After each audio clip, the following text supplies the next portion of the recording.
अरिहन्ति सिद्ध सूर्य उपाध्याय साधु सम अर्थ के प्रकाशी मांगे लिख उपकारी है। जिनको स्वरूप जान राग थे भई जो भक्ति काय को न माए स्तुति उच्चारी है। धन्य धन्य तिन्ने ही से काज सब आज भय कर जोड़ बार बार वंदना हमारी है। मंगल कल्याण सुख ऐसो हम चाहत है। हो मेरी ऐसी दशा जैसी तुम धारी है। हो मेरी ऐसी दशा जैसी तुम धारी है। हो मेरी ऐसी दशा जैसी तुम धारी है। जय जिनेन्द्र। हमारे YouTube चैनल जिनमार्ग में आपका स्वागत है। हमारा पद्म पुराण ग्रंथ चल रहा है, आप सब ध्यान से इसको सुनिए और स्वाध्याय का लाभ लीजिए। हनुमान और अंजना के पूर्व भाव का वृतांत। जम्बूद्वीप के भरत क्षेत्र में मंदर नगर, वहाँ प्रिय नंदी नाम का गृहस्थ, जया नाम की स्त्री एवं दयामंत नाम का पुत्र, महासौभाग्य युक्त, कल्याण रूप, दया, क्षमा, शील, संतोष आदि गुणों का आभूषण, एक समय बसंत ऋतु में नंदनवन समान वन में नगर के लोग क्रीड़ा करने गए। दमयंती ने भी अपने मित्रों सहित बहुत क्रीड़ा की। उसी समय एक महामुनिराज देखे। कैसे है मुनि? आकाश ही वस्त्र है, तप ही धन है, ध्यान, स्वाध्याय आदि क्रियाओं में लीन। सो दमयंती क्रीड़ा करते हुए अपने मित्रों को छोड़कर मुनिराज के समीप जाकर बैठा। वंदना कर धर्म का व्याख्यान सुन सम्यक दर्शन सहित श्रावक के व्रत एवं अनेक नियमों को धारण किया। एक दिन दाता के साथ गुणों से युक्त नवधा भक्ति से साधुओं को आहार दान दिया। तत्पश्चात कुछ समय बीत जाने पर समाधि मरण कर स्वर्ग में देव पद को प्राप्त हुआ। दान और नियम के प्रभाव से अद्भुत भोगों को भोगता हुआ स्वर्ग से चढ़कर जम्बूद्वीप में मृगांक नगर में हरिचंद राजा, उसकी प्रिय गुरुलक्ष्मी रानी, उसके सिंह चंद नाम का पुत्र हुआ। अनेक गुण कला में परवीन, सभी जीवों के हृदय से प्यारे, देवों के समान भोग भोगता हुआ साधुओं की सेवा की। पुनः समाधि मरण कर देव हुआ। वहां मन वांछित सुखों को भोगा। वहां से चढ़कर भरत क्षेत्र में विख्यात पर्वत पर अरुणपुर नगर में राजा सुखंड, रानी कनौपदरी, उसके सिंहवान नाम का पुत्र हुआ। अपने गुणों से समस्त जीवों के मन को हरने वाला, अप्सरा समान स्त्रियों के मन को चुराने वाले, अति रूपवान, गुणवान, सो बहुत सुख से राज्य किया। श्री विमलनाथ भगवान के समर्षण में आत्मज्ञान एवं संसार से वैराग्य को प्राप्त होकर अपने पुत्र लक्ष्मी वाहन को राज्य देकर लक्ष्मी तिलक मुनिराज से महाव्रत रूप यति का धर्म स्वीकार किया। 12 भावना के चिंतन से ज्ञान चेतना रूप हुए और महादुर्धर तप का रतंत्र रूप अपने स्वरूप में निश्चल हुए। तप के प्रभाव से अनेक रिद्धियां प्राप्त हुई। ज्ञान, ध्यान, तप में लीन ऐसे मुनि के शरीर को स्पर्श कर वायु आए, वह प्राणियों के शरीर को स्पर्श कर अनेक रोगों को दूर करती है। परंतु मुनिराज कर्म निर्जरा के कारण 22 परिसर को सहते हुए आयु पूर्ण कर धर्म ध्यान के प्रभाव से 7वें लांतव स्वर्ग में बड़ी रिद्धि के धारी देव हुए। चाहे जैसा रूप बनाए, चाहे जहाँ जाए, ऐसे सुखों का वर्णन वचन से नहीं होता। ऐसे अद्भुत सुख भोगते हुए भी स्वर्ग के सुखों में मग्न नहीं हुए। परम सुख मोक्ष की इच्छा है जिनको, ऐसे स्वर्ग से चढ़कर रानी अंजना के गर्भ में आए। महापरम सुख के पात्र पुनः शरीर को धारण नहीं करेंगे। ऐसे चरम शरीरी अविनाशी मोक्ष सुख को प्राप्त करेंगे। यह तो मूर्त पुत्र के गर्भ में आने का वृत्तांत कहा। अब हे कल्याण लोचने, अंजना को जिस कारण से पति का वियोग एवं कुटुंब परिवार से अनादर पाया, यह वृत्तांत सुनो। इस अंजना सुंदरी ने पूर्व भाव में देवाधिदेव श्री अरहंत भगवान की, श्री जिनेन्द्र भगवान की प्रतिमा पटरानी पद के अभिमान से सोत के ऊपर क्रोध कर क्षण मात्र मंदिर से बाहर निकाल दी। उसी समय एक संयम श्री आर्य का उसके घर आहर को आई, तब से पृथ्वी पर प्रसिद्ध थी। उस आर्यिका ने श्री जी की मूर्ति का अभिनय देख आहार नहीं किया एवं कनोपरी पटरानी को अज्ञान रूप जान महादयावान होकर उपदेश दिया। जो साधु है वह सबका कल्याण ही चाहते हैं। जीवों को समझाने के लिए साधु गुरु आज्ञा से धर्मोपदेश देते हैं। ऐसा जानकर वह संयम श्री आर्य का शील संयम रूप आभूषणों को धारण करने वाली रानी कनकोदरी को महामधुरता के भरे अनुपम वचन कहने लगी। हे भोली सुन, आप राजा की पटरानी हैं, महारूपवान, राजा का बहुत सम्मान है।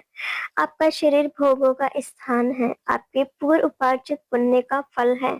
इस चतुर्गति संसार में जीव भ्रमण करता है, महा दुखों को भोगता हुआ, कभी पुण्य के योग से मनुष्य जन्म प्राप्त होता है। हे शोभने, इसलिए यह निंद कार्य छोड़ो, जिनिंद भगवान की अवहेलना मत करो, योग्य क्रिया करो। यह मनुष्य शरीर प्राप्त करके जो पुण्य कार्य नहीं करते वह हाथ में आया हुआ रतन खोते हैं। मन वचन काय से शुभ क्रियाओं का साधन ही श्रेष्ठ है, अशुभ क्रियाओं का साधन दुख का मूल कारण है। अपने कल्याण के लिए पुण्य कार्य में प्रवृत्ति करते हैं, वे मानव उत्तम है। ये संसार महानिंद अनाचार से भरा है। जो साधु संसार सागर से स्वयं तिरते हैं एवं दूसरों को तिराते हैं, भव्य जीवों को धर्म का उपदेश देते हैं, ऐसे साधु के समान दूसरा कोई उपकारी नहीं है।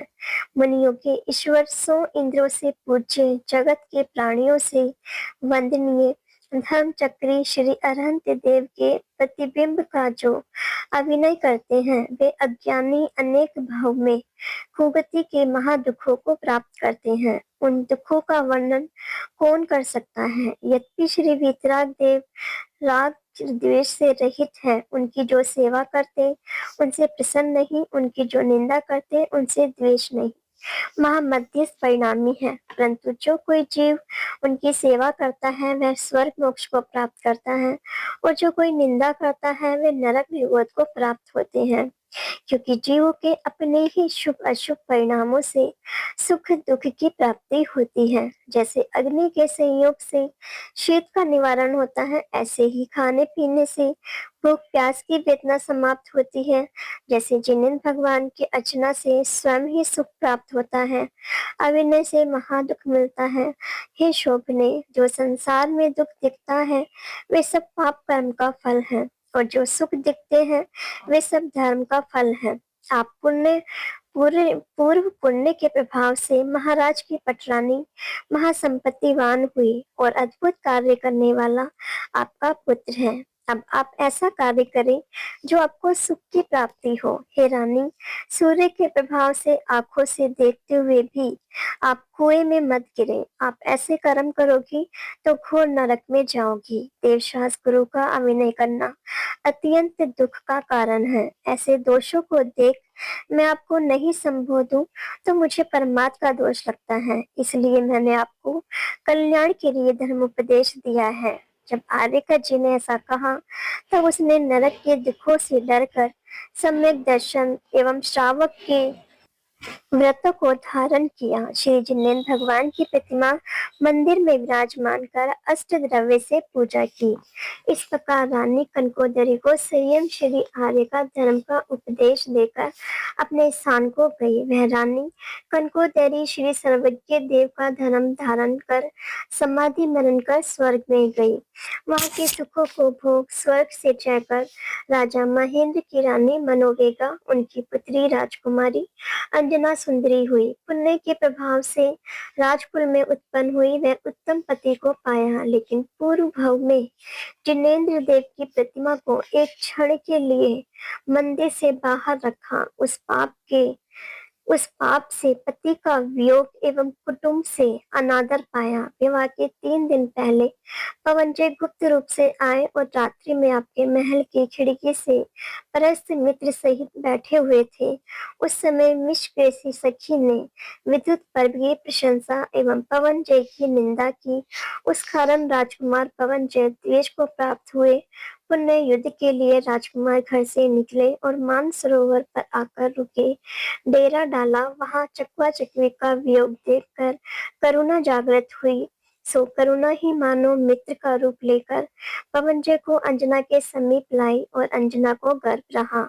पुनः पवनजय उसको गुप्त ही रखकर पिता की आज्ञा पालने के लिए रावण के निकट गए। ऐसा कहकर फिर मुनिराज अंजना से करुणा भाव रूपी अमृत वचन कहने लगे। हे बालिके, तुम कर्म के उदय से दुख को प्राप्त हुई, इसलिए आगे पुनः ऐसा निंद कर्म मत करना।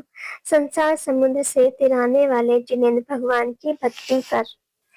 इस पृथ्वी पर जो सुख है वे सब जिनेंद्र भगवान की भक्ति से प्राप्त होते हैं। ऐसे अपने पूर्व भाव सुनकर अंजना आश्रय को प्राप्त हुई। अपने किए हुए पूर्व भाव के पाप कर्म का पश्चाताप करती रही। तब मुनि ने कहा, हे पुत्री, अब तुम अपनी शक्ति प्रमाण नियम सहित जैन धर्म का पालन करो, साधु और त्यागियों की भक्ति करो। तुमने ऐसे पाप कर्म किए थे जिसके कारण नीच गति में जाती, परंतु संयम श्री आर्यका ने कृपा कर धर्म का उपदेश दिया, सो तुम्हारे हाथ का अवलंबन देकर दुर्गति के मार्ग से बचाया। यह बालक तुम्हारे गर्भ में आया है, यह महाकल्याण करने वाला है। इस पुत्र के प्रभाव से तुम परम सुख को प्राप्त होगी। तुम्हारा पुत्र अखंड वीर्य, शक्तिशाली, अति बलवान होगा, जो देवों से भी जीता नहीं जाएगा, और थोड़े ही दिनों में तुम्हारे पति से मिलन होगा। इसलिए हे अंजना, तुम अपने मन में दुखी मत हो, परमात्मा को छोड़कर शुभ क्रिया करो। इस प्रकार मुनिराज के वचन सुन अंजना और बसंतमाला बहुत प्रसन्न हुई और बारंबार मुनिराज को नमस्कार किया। मुनिराज ने इनको धर्मोपदेश देकर आकाश मार्ग से विहार किया। अंजना अपने पूर्व भाव सुनकर पाप कर्म से डर धर्म कार्य में सावधान हुई। वह गुफा मुनिराज के रहने से अति पवित्र हुई थी, इसलिए अंजना सखी बसंतमाला सहित पुत्र का प्रसूति समय जानकर यहाँ रही। गौतम स्वामी राजा शैनिक से कहते हैं, हे शैनिक, अब वह राजा महेंद्र की पुत्री राजकुमारी अंजना गुफा में रहती है। बसंतमाला विद्या के प्रभाव से खाने पीने आदि की मनवांछित सर्व सामग्री तैयार करती है। अंजना पतिव्रता वन में अकेली रहती है। सूर्य भी इसका दुख नहीं देख सका, इसलिए अस्त हो गया। शीघ्र ही अंधकार रूप रात्रि प्रकट हुई। पक्षी भी अंधकार के भय से शब्द रहित होकर वृक्ष के ऊपर शांति भाव से बैठ गए। रात्रि के अंधेरे में शालिनी के भयानक शब्द हुए। गुफा के गेट के पास सिंह आया। काल समान क्रूर महाविषम शब्दों से वन गूंज उठा। प्रलयकारी की अग्नि की ज्वाला समान जीभ को बाहर निकालता हुआ अनेक प्राणियों को नाश करने वाला अंकुश समान भयंकर जीव को निकाल दसों दिशाओं को शब्दायमान की। पूंछ को मस्तक पर रख नाखूनों से धरती विदाता हुआ वह सिंह मृत्यु का स्वरूप, अनेक प्राणियों का क्षय करने वाला, अग्नि से भी अति प्रज्वलित ऐसे भयानक सिंह को देखकर वन के जीव डरे। उसके शब्दों से गुफा गूंज उठी, मानो पहाड़ रोने लगा। सिंह के भयानक शब्दों से सभी पशु अपने अपने बच्चों को लेकर भय से कंपायमान होकर वृक्षों के सहारे जाकर बैठ गए। नाहर की ध्वनि सुन अंजना ने प्रतिज्ञा की कि हे, इस उपसर्ग से मेरा मरण हो आ जाए तो मेरे आहार पानी का त्याग है, और उपसर्ग दूर होगा तो भोजन करेंगे। तब बसंतमाला ने खड़ग हाथ में ले कभी आकाश में जाए, कभी भूमि पर आए, अति भय से व्याकुल होकर पक्षी समान भ्रमण करती है। अंजना बसंतमाला दोनों भय से कंपान मान हुई। तब गुफा का निवासी मणिचूल नाम का गंधर्व देव उसकी स्त्री रतन चूला देवी दया पूर्वक कहने लगी, हे देव, ये देखो, ये दोनों स्त्रियां सिंह से डर रही हैं, आप इनकी रक्षा करो। तब गंधर्व देव दया से तुरंत ही विक्रिया कर अष्टापद का रूप धारण कर सिंह के सामने गया। सिंह और अष्टापद का महाभयंकर शब्द हुआ। अंजना हृदय में भगवान का ध्यान करती रही और बसंतमाला सारस पक्षी की तरह विलाप करती हुई कहने लगी, हे अंजना रानी, पहले तो आप पति की अप्रिय दुर्भाग्नि थी। पुनः किसी प्रकार पति का आगमन हुआ और आपको गर्व रहा। सासू ने बिना सोचे समझे घर से निकाल दिया। फिर माता पिता ने आपका अनादर किया। तब आप महाभयानक वन में आई। यहाँ पुण्य के योग से मुनिराज के दर्शन हुए। मुनिराज ने साहस बंधाकर पूर्व भव कहे। मुनिराज ने धर्मोपदेश देकर आकाश मार्ग से विहार किया और आप प्रसूति के लिए गुफा में रही। सो अब इस सिंह के मुख में प्रवेश करोगी। हाय हाय राजपुत्री, इस निर्जन वन में मरण को प्राप्त होगी। हे भगवान, अहो वन के देवता, दया कर रक्षा करो। मुनिराज ने कहा था कि तुम्हारा संपूर्ण दुख गया। हाय हाय राजपुत्री, इस निर्जन वन में मरण को प्राप्त होगी। हे भगवान, अहो वन के देवता, दया करो रक्षा करो। मुनिराज ने कहा था कि तुम्हारा संपूर्ण दुख गया। सो क्या मुनि के वचन भी असत्य हो सकते हैं? इस प्रकार दुख से बसंतमाला झूले के समान एक स्थान पर नहीं रुकी। क्षण मात्र में अंजना के पास आए और क्षण मात्र में बाहर जाए। वह गुफा का गंधर्व देव अष्टापद का रूप बनाकर आया और सिंह को पंजे से मारी। तब सिंह भाग गया। अष्टापद सिंह को भगाकर अपने स्थान गया। यह स्वप्न समान सिंह और अष्टापद का युद्ध देख बसंतमाला गुफा में अंजना सुंदरी के पास आई और अंजना के हाथों में हाथ रखकर, कहाँ है अंजना सती? ऐसा लगा मानो नया जन्म पाया। दोनों को आपस में चर्चा करते हुए एक रात्रि 1 वर्ष के बराबर बीती। यह दोनों कभी भी कुटुंब की कथा और कभी धर्म की कथा करती। अष्टापद ने सिंह को ऐसे भगाया जैसे हाथी को सिंह भगाए एवं सर्प को गरुड़ भगाए। पुनः वह गंधर्व देव बहुत आनंद से भगवान के गुण गाने लगा। सो ऐसा मधुर वाणी से गाया जो देवों के मन को भी मोहित करे। तो मनुष्यों की कहाँ बात। अर्धरात्रि के समय शांत वातावरण में गाता हुआ वीणा को अति राग से बजाता हुआ मजीरा, मृदंग, बांसुरी आदि बाजे बजाए और सप्त स्वरों में गाया। उनके नाम षडज, ऋषभ, गांधार, मध्यम, पंचम, देववत, निषाद। इन सप्त स्वर में 3 लय, शीघ्र, मध्य, विलंबित एवं 21 मूर्छना है। इस विद्या में गंधर्व देव प्रसिद्ध है। 49 स्थान राग के हैं। ये सब गंधर्व जानते हैं। भगवान श्री जिनेन्द्र के गुण सुंदर अक्षरों में गाए। मैं श्री अरहंत देव की भक्ति से वंदना करता हूँ। कैसे हैं भगवान? सो इंद्रों के द्वारा वंदनीय सुरनर विद्याधर, जिनकी अष्ट द्रव्य से पूजा करते हैं, 3 लोक में अति पवित्र हैं। ऐसे श्री मुनि सुव्रत नाथ के चरणों में भक्ति पूर्वक नमस्कार करता हूँ। ऐसे गंधर्व देव ने भगवान की स्तुति की। तब बसंतमाला अति प्रसन्न हुई। अब हम जगत के सभी जीव सुखी हो, इसी मंगल भावना के साथ यही विराम लेते हैं। कल हम इसे आगे का स्वाध्याय करेंगे। इसे आगे सुनने के लिए चैनल को सब्सक्राइब करें, लाइक करें और शेयर करें। जय जिनेन्द्र।